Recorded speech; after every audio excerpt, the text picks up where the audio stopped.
Welcome to the European Parliamentary Research Service podcast on having insects on our menus. While commonly consumed in many parts of the world, insects have long been off the menu in Europe, but they could soon be creeping their way onto our plates.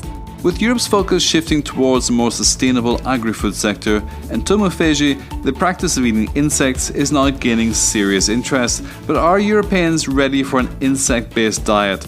Stay with us.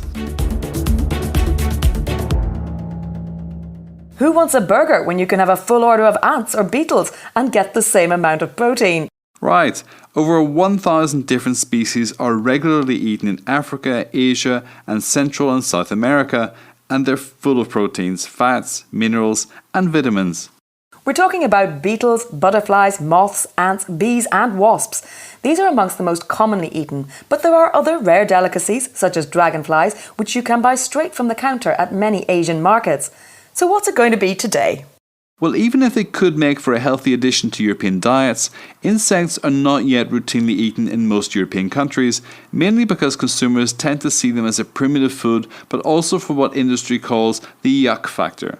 Yes, that's a difficult one to overcome, but not impossible. Ancient Romans and Greeks dined on insects, and nowadays we pay lots of money to eat other invertebrates, such as mussels, oysters, or goose barnacles, so it's all a matter of changing some learned behaviours.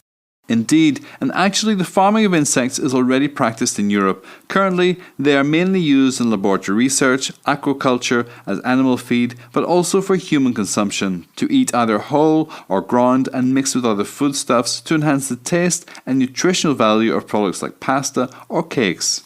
One thing is sure, if we are to move towards a more sustainable agri-food sector while still being able to meet the rising demand for animal protein, insects could be part of the answer. They generally require less land, less water, and less energy than breeding, let's say, chickens or cows, and they even give you more protein.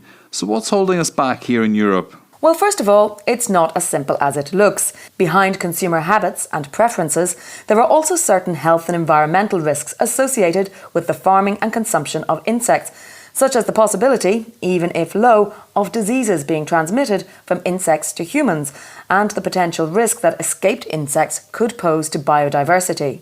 Edible insects are covered by the EU's novel food regulation, which establishes that new food products must be safe and properly labelled if they are to receive authorisation for sale on the market, although until now the status of insects as edible foods hasn't been clear. But the European Food Safety Authority is expected to make a ruling which could lead to their final authorisation, opening up opportunities for mass production of a range of insect dishes to be sold across Europe. So get ready for some mealworm burgers and cricket granola.